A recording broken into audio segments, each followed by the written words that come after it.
Hello, my sweet and sensitive one, and welcome to the Her Temple podcast, a space for supporting sensitive, intuitive, empathic women who want to alchemize residual trauma and blockages from the past into soul power so that you can share more of your intuitive magic with the world, own your sensual and sexual power, liberate your divine feminine body and voice from bondages of intergenerational and patriarchal trauma, and create a legacy of sovereignty for all future generations of women to come. This work is so special, so deep. Thank you for being here. To begin, let's take a nice deep breath together, letting out a sigh. Feeling into the bones of the body, sink into your bones. And let's begin.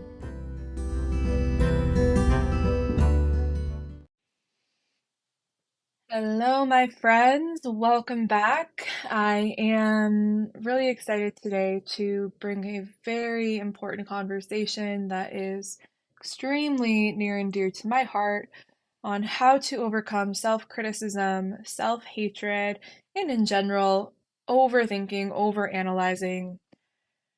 How do we get out of our heads and back into our beloved bodies? That is the topic for this episode.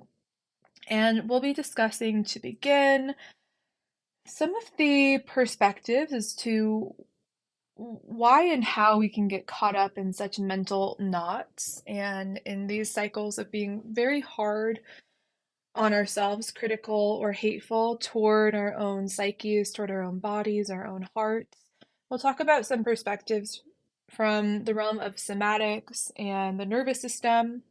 We'll talk about a perspective from Partswork and internal family systems. And we will talk about a perspective more from an energetic, ancestral, and lineage root.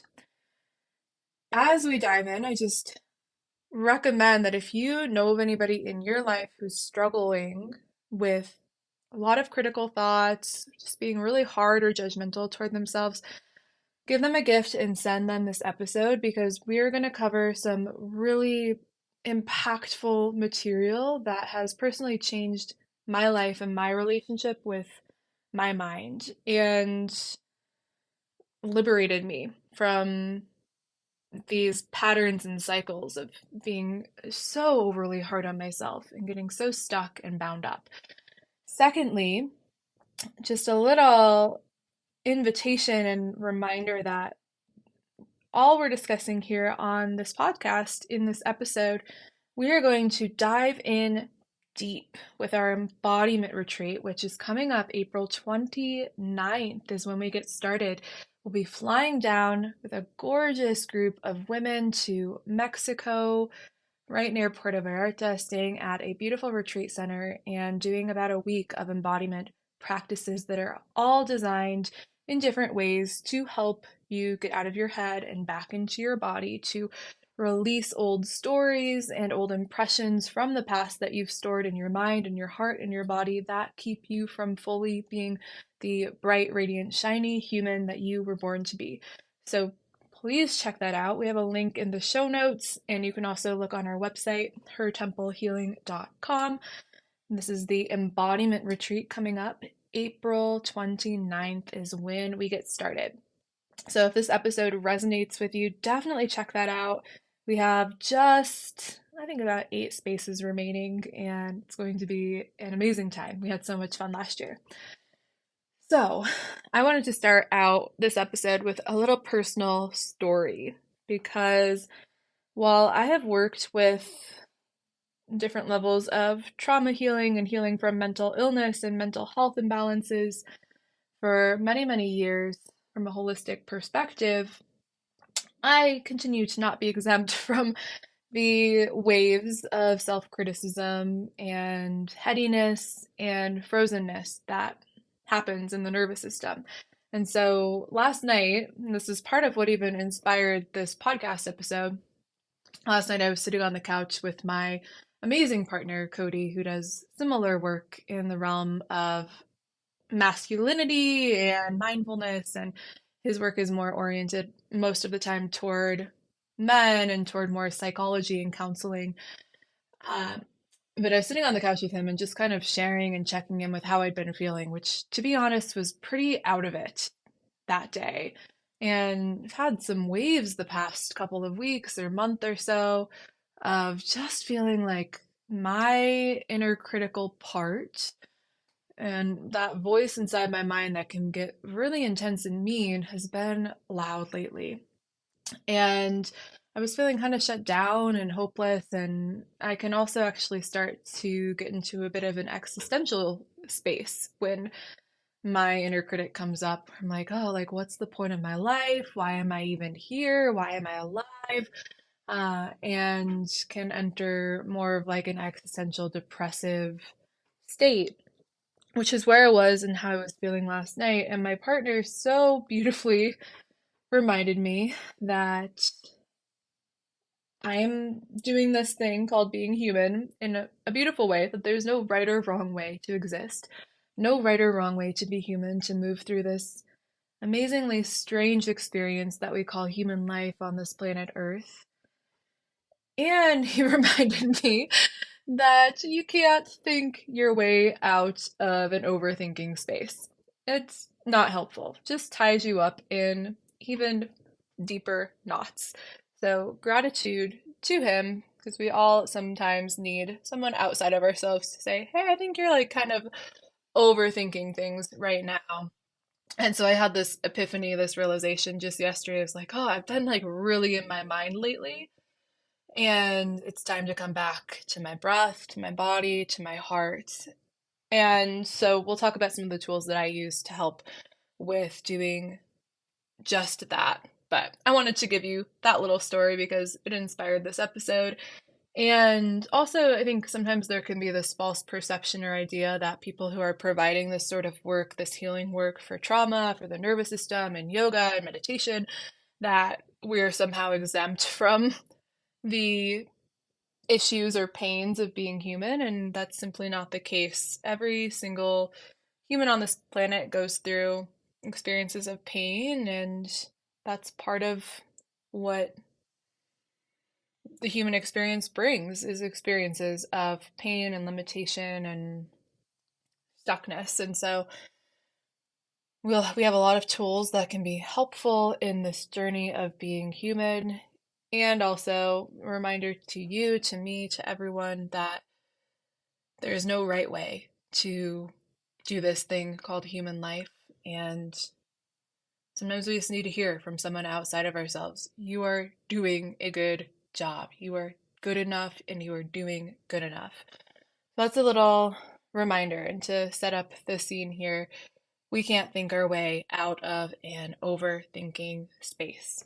So, on that note, let's dive in and talk about the somatic perspective, the nervous system perspective of where self criticism and self hatred and overthinking come from, because it's not actually from the mind.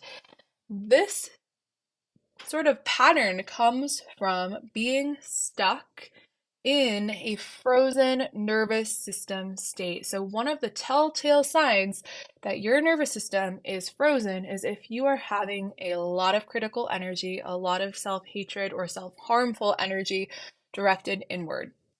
That is a key, huge sign that you are in freeze, that you are dissociated, that your nervous system to some degree is in a frozen place. And every single time we're in freeze, it is because underneath that freeze is a whole lot of sympathetic survival energy. So, underneath the depression, underneath the stagnation, underneath the self criticism, usually there's a lot of survival energy that might be rooted in anger, that might be rooted in fear. And what happens is when our systems, our nervous systems, discern unconsciously, so not in our conscious choosing or conscious awareness, this is kind of a habituated reaction. When our nervous systems decide that the threat, the perceived threat outside or inside, is greater than what we are able to respond with, we enter freeze. So it's really qualified by thoughts and feelings of I can't do this, I'm not doing this right, I'm not good enough, and I can't. I just can't. That is a sign that you are in freeze. And all of this survival energy that typically, when we're in a different sort of scenario, could be externalized, now all that energy is driven inward at your own self. So the fight energy, flight energy, anxiety that typically we can discharge through different means, we'll talk about that later on, starts to become internalized as anger and aggression toward the self. We get all sort of tensed up, holding patterns, tension in the body, pain patterns start to arrive, but then also we start to store hypercritical energy toward ourselves. And so a big relationship here with self-criticism is oftentimes internalized or repressed anger, internalized or repressed fear. And so from that nervous system perspective, when we are in freeze, it's because the level of anger or fear felt too great for us to express, to release in the moment, and now has become shut down and turned in on the self.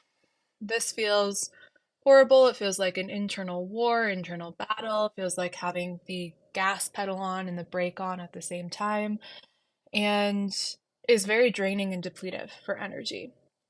What's really important to know is that when you're in a frozen state, so if you're listening to this, you're like, oh, yeah, I go through phases where I'm really self-critical, or I go through phases where I really just hate myself or get very mean toward myself, my body, my actions. I get very judgmental. That is a sign that you are in freeze and you cannot think your way out of freeze. You have to feel and you have to move your way through. You can't think your way out of a frozen nervous system state. That means affirmations are not going to be super successful. That means journaling is not going to be super successful. That means even talking about your story and the sort of mental processing, it's not going to be successful long term in getting you out of a frozen space. So we'll just take a breath with that information. And extend a bit of compassion toward ourselves and our systems. I find with this information in particular, it can give a whole lot of permission, just like, oh, like, there's just something happening in my nervous system and my physiology, and we can work with this. So sometimes just this information can provide a little bit of hope when oftentimes that frozen space can feel very, very hopeless. And we will talk about some of the ways to start to get unstuck here in a couple of minutes. I also wanted to present a perspective from internal family systems and Partswork, which is part of the background of my personal healing. And Partswork does definitely inform the somatic yoga therapy process that I do with people. And for those of you who aren't aware of what Partswork is, it's based on a philosophy that you do not have just one personality. You are not just one person. You are made of multiple parts. And different parts of you behave in different ways, have different desires, take on different roles. So, for example, I have the part of me, which is more of my teacher part, talking right now. And this part is less active when I'm at home at night with my honey and we're watching TV or snuggling. That then more of my inner lover comes out or my inner child might come out. And so we have different parts of us that show up in different areas of our lives. And for many people with this sort of wounding, if you have a lot of self-criticism and self-hatred and overthinking, it's likely that you have a mental part of you that has taken on the role or the job of the critical one or judge or the one who gets very analytical. And from the IFS perspective, Internal Family Systems by Richard Schwartz, none of our parts are inherently bad. None of our parts are bad. Some parts take on behaviors that feel harmful, that don't feel super supportive. Like, for example, the part of me that takes on the role of criticism. Other parts of me get very angry at that part and struggle with it because it can cause harm and feel really hurtful. But from this perspective, actually, none of our parts are inherently bad. None of our parts are inherently harmful, though they might take on behaviors that create harm long term. At the core of each part is a deep desire to preserve your life and your connection. And so, oftentimes, with a self critical part, you need to pause and think about, consider, what is this criticism trying to protect me from? If I wasn't taking on this energy of criticizing myself right now, what would I be worried about feeling or experiencing? For many people, we take on the role, or a part of us takes on the role of the critic in order to actually criticize yourself before the outside world or other people can criticize you. I can be really hard on myself. I can help change and adapt who I am so that then I don't get made fun of at school. Or then my boss can never point out all of the things that I'm doing wrong. If I'm so on it, if I'm so hypercritical, then no one else can kind of beat me to that. And I don't have to worry so much about feeling rejected by other people. This becomes usually a part that takes on introjects and beliefs from the outside world that may not actually be in alignment with your soul, with who you are at your core, such as I'm not good enough, or the different beliefs like I have to be perfect in order to be loved. And this creates an internal dynamic of internalized oppression and internalized abuse. And oftentimes we take this in from different behaviors in our family system when we're young, but also culturally with how our culture operates around race, sexuality, gender, and so on. There can be a lot of internalized oppression and trying to shame or change the core essence of who we are in order to fit in. That is partially what can be happening when we have a whole lot of critical energy on board. And when we start to get curious about these different behaviors and parts of us, like the inner critic, for example, and approach that energy not from a place of shaming, blaming, of creating more of an internal battle with ourselves, we get curious and wonder, how is this part trying to protect and serve me? There can be a bit of more space that opens up in creating a new relationship with these mental parts. Now, there's also the energetic perspective of what is happening when we hold a whole lot of critical energy. And again, coming back to our culture, our world, more patriarchal wounding or wounding based on different forms of oppression that we see in our culture and society, there can be a huge value in our world given to mental, intellectual energy, kind of like the colonized mind. And um, this kind of drive toward analyzing, toward the intellect, toward thinking, has created an overinflated mental body in our culture and an underinflated emotional or feeling body. And so, energetically, part of our work here now, and part of what we are doing as a collective of humans who are moving more toward feeling for healing is rebalancing these energies of the mind and the heart in our culture. It's bringing more energy into the feeling self and also balancing out the mental body so that it's less about analyzing, criticizing, and comparing.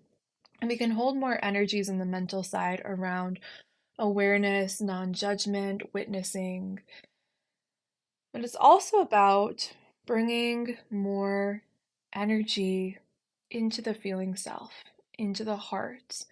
And this is not the habitual way of being for most people on this planet right now. Most of us default to our mind and to the mental gymnastics of trying to think our way through life. And quite literally, if you feel in your body where your center of gravity is in this moment, we're having kind of an intellectual conversation in this moment, you might actually just feel more energy in your head in these times and spaces. And so part of the energetic work that we're doing is to drop the center of gravity from your mind and your head back down into your body so that your mind, your beautiful mind, can be used as an ally for thinking and processing and making meaning, but it's not any longer this villain or oppressive force in your life keeping you back from who you really are.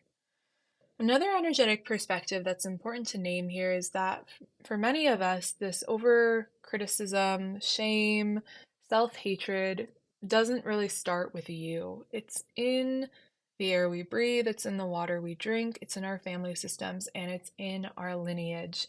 And so it's likely that there's also some ancestral based trauma or wounding connected with this energy in your psyche that maybe generations or more old. And so having a lot of compassion for yourself as a lineage healer, as someone who is breaking patterns that are really ancient and really old, is so important in this conversation. And just recognizing that this behavior likely didn't start with you, it was inherited most likely from one of your caregivers or parents and from your grandparents and so on. And it's also important to include that in the healing process because, and this is something I've realized for myself a lot recently, especially around self-critical energy, we can work it and work it and work it in relationship with our own selves. But if there's an ancestral or a lineage-based piece that we're not fully recognizing or bringing in, you're only going to get so far. And so this is another important piece to name here in this topic is that there can be a big ancestral and intergenerational component to how these burdens are carried forward from generation to generation in the family tree.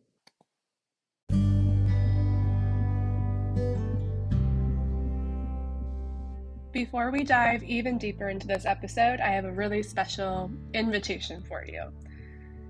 I've created 7 practices to support you in toning the vagus nerve, which will help to increase capacity in your nervous system, support you in feeling more grounded and present, and that are just really great practices that I think everybody should have and know and should have access to in their tool belt to be able to support their nervous system in healing and to really connect more deeply with what you really need. So if you're interested in getting these practices sent to your inbox, they're all less than 10 minutes long, really deep and powerful. You can sign up by the link in our show notes for the Vagus Nerve freebie series and get these practices that are truly life-changing, so powerful, I hope that you enjoy them.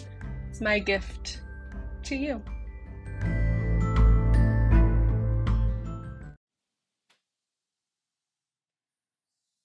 So, how do we repattern these tendencies to be self-critical, hard on ourselves, to overthink, to overanalyze? How do we actually get out of the head and into the heart and into the body? Well, I'm going to give you about 10 different practices that are some of my go-tos in order to do just that and repattern these habituated ways of thinking and ways of being. So, of course, the very first step here is to simply notice when you're being overly heady and when you're being hard on yourself. You have to first notice, oh, there's a part of me right now that's really activated in self-criticism or self-judgment, self-hatred, whatever words resonate for you in the moment. Of course, first we have to actually notice that that's happening, which you have already probably done if you're listening to this podcast episode. Second, we need to redirect our awareness and energy away from the thoughts. And so this is a process of not feeding your mind and your thoughts and actually putting your mind on something else. This could be as simple as feeling the hands connect and rub against one another. This could be as simple as taking a breath, as putting on a song, something that will take you out of that heady space and redirect your focus on something else, preferably something outside of yourself, getting your awareness externals. And self-criticism can be so internally focused, it can be really helpful to do practices that are going to connect you more outward with your environment. This is really important because if we continue to just feed the thoughts and feed into that mental energy, again, it becomes like mental gymnastics and we can tie ourselves into even deeper and deeper knots. So, this is that step where we remind ourselves, oh, I can't think my way out of this.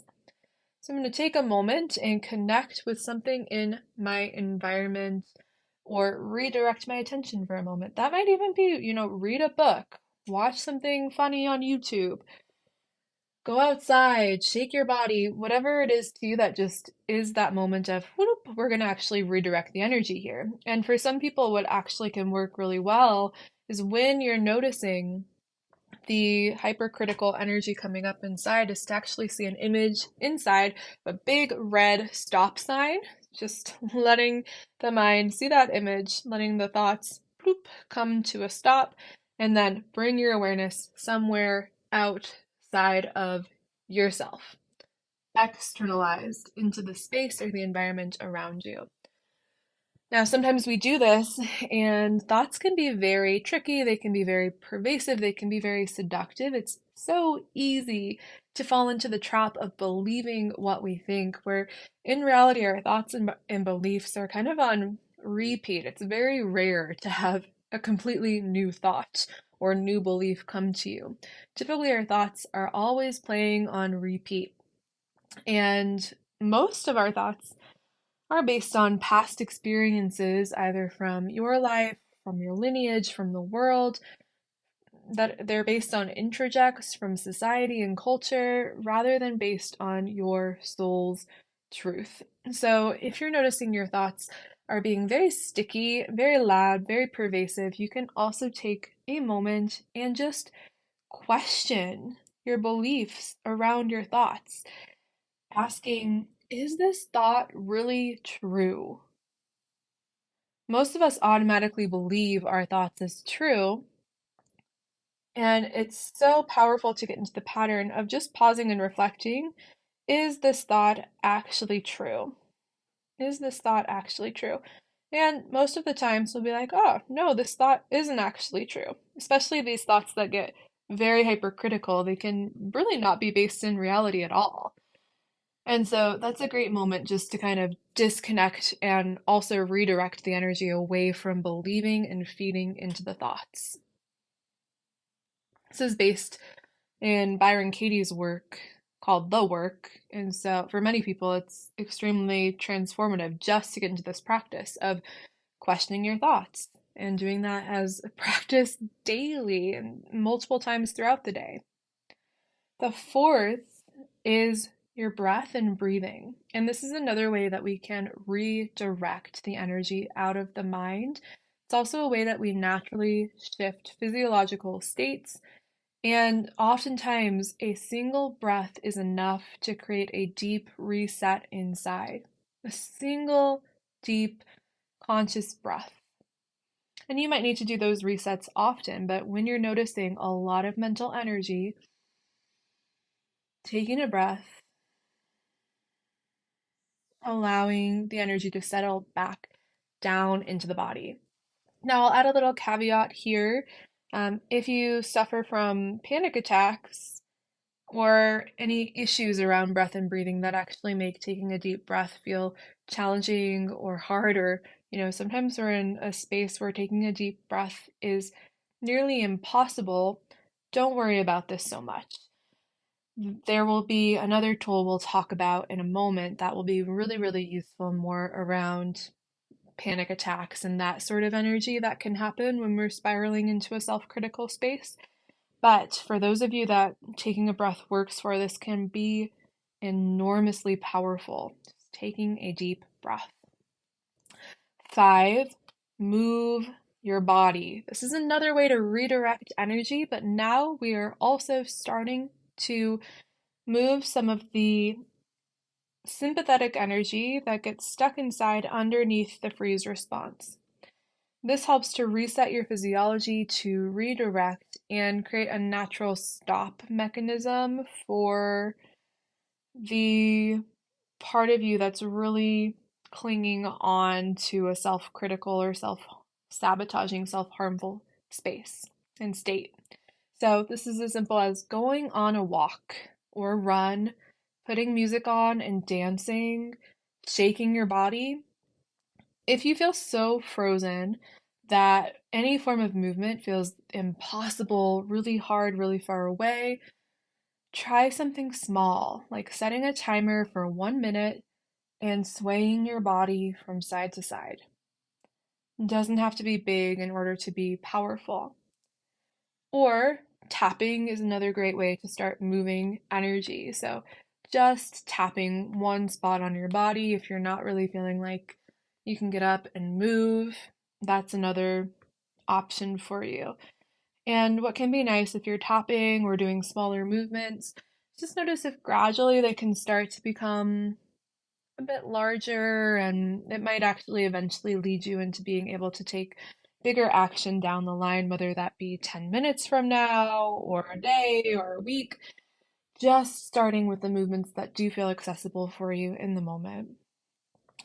Next, number 6 is sensual pleasure practices. And this one's going to be really great for those of you who have a hard time with breath and breathing or who struggle with panic attacks.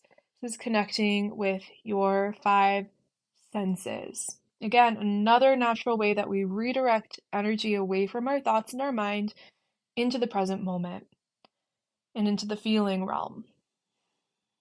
So, noticing consciously what you see around you. One practice I love with this is looking around the room and seeing if you can find every single item that is the color blue.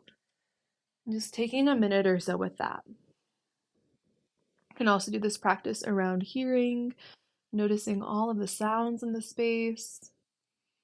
You can do this around touch, noticing textures that you touch and feel, maybe even actually playing around with connecting with different forms of texture. You can, hold an ice cube for a moment and then pet a soft, fluffy pillow. Smell is another good one if you have essential oils or a candle or any aromas that you enjoy. And then taste also. So having a sip of water, noticing the taste, having a blueberry, letting the flavor wash over your taste buds. It's another way to start to get out of the mental energy into the felt sense. 7 is to enter the feeling realm, to feel, to tune into your sensation body and find a place inside that feels good or okay, or perhaps the opposite of the mental energy. So, if the mental energy feels very critical and self hateful, where in your body do you feel the greatest degree of love and ease? It might be the soles of your feet, it might be your earlobe, the tip of a finger. It doesn't have to be necessarily a huge space in the body, but finding a space in the body, a resource in the body that feels neutral, good, or pleasurable, and allowing yourself to feel into that space, to breathe into that space, to move from that space.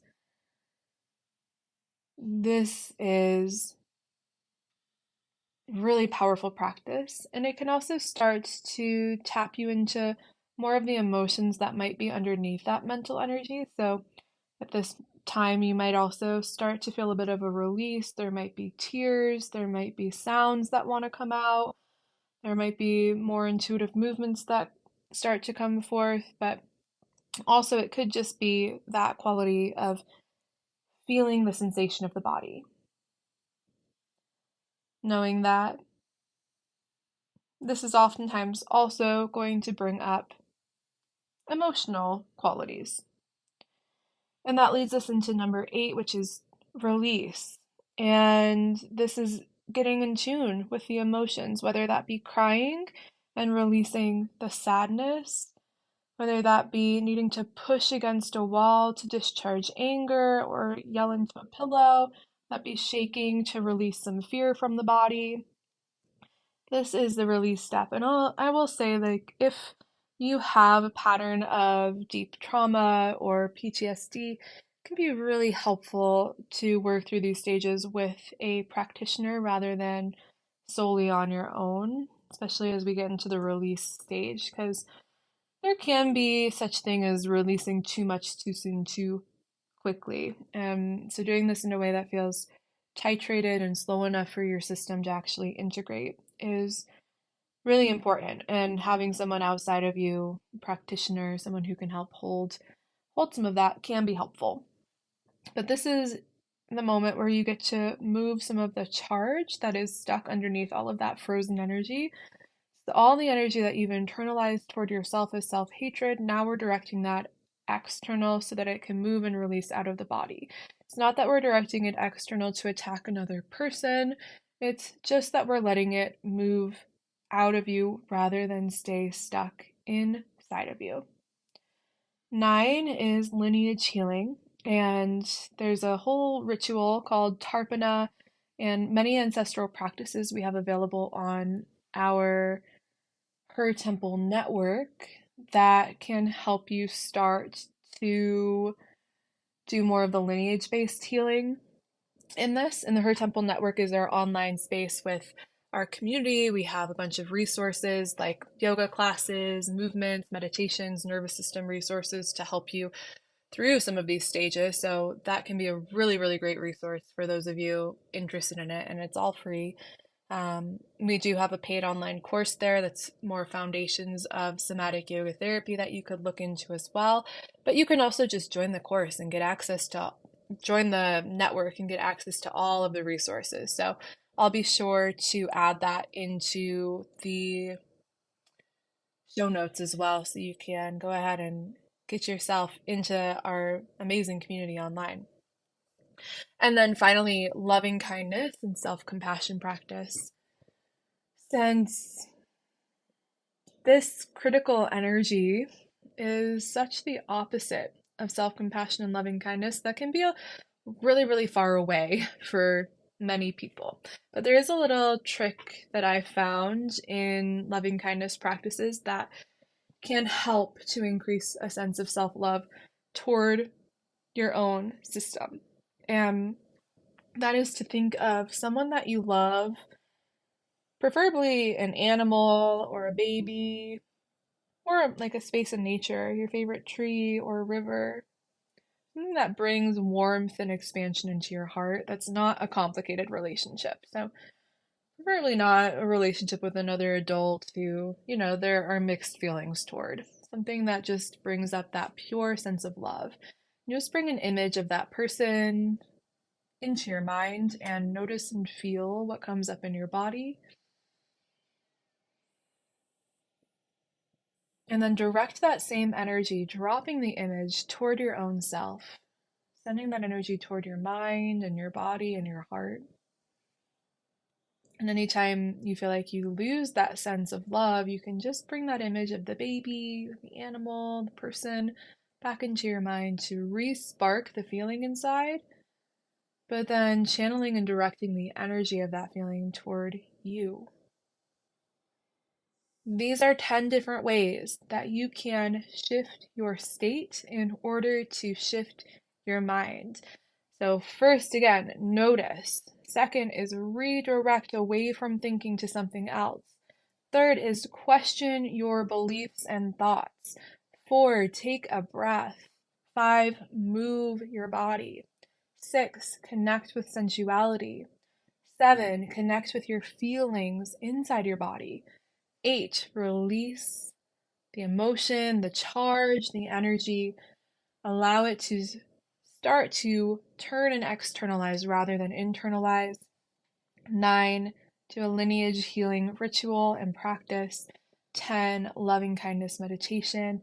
That little tip, if it's really hard to access, you can work with sparking the feeling around a relationship or someone else that you feel love and care for, and then direct that energy toward your own self. Whew, lots of goodies in here. I hope that you found at least one new tool that you can carry forward with you to help with your own relationship to your mind, your mental body. Again, if this piques your interest, if you want to gather with us in person and dive even deeper into this powerful, powerful work, please join us in the embodiment retreat. We have about 8 spaces remaining and would absolutely love to have you. It's going to be such a powerful and amazing experience. I am so excited for it. And you can also join the Her Temple Network for a bunch of our free resources, including breathwork, meditations, movements, and some ritual practices for lineage healing.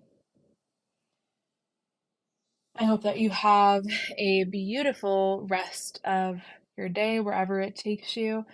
Remember to love yourself deeply and that you are doing this thing called human life beautifully. It's not meant to be neat, to be tidy. It's not meant to look one certain way. It's meant to be a bit messy. It's meant to have ups and downs. You're meant to feel and experience pain as well as love and beauty. And you are doing a great job being human.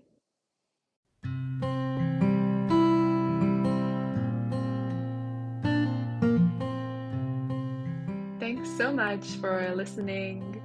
If you loved this episode, please leave us a 5-star review wherever you listen to your podcasts and share with a friend. It's really helpful for me as I start to grow this platform to have your assistance in spreading the word and sharing the love. Thank you so much.